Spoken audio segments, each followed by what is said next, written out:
So, this is part 3, and we take you from the introduction, and now we move into the book is essentially 4 parts 1, 2, and 3, and 4. And part 1 is a summary of personal growth and self-help programs, and it just sort of brings them all together.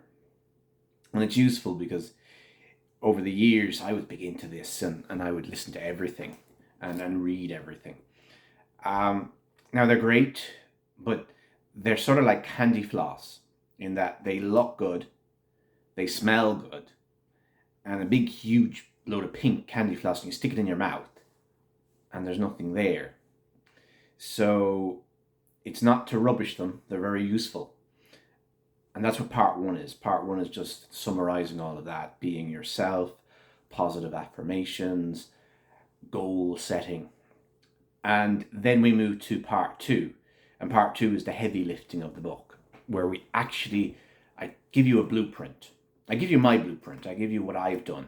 And that sort of, if you take an introvert, which is me, and literally drop him in, and he has to become extrovert to work, to survive, and he does reasonably okay at being an extrovert.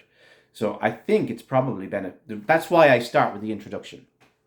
And the introduction is basically, are you sort of similar? Do you share similar traits to me? Because if you do, then the heavy lifting, the blueprint, the structure is useful to you because you're similar to me. That was my sort of thinking, which I hope makes sense. Yes, so this was relatively short.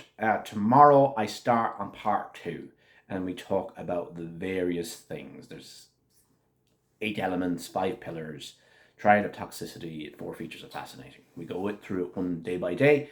I hope you're all going to have a good evening. It is freezing cold in here. It's freezing cold in my house. So stay safe, and you be you.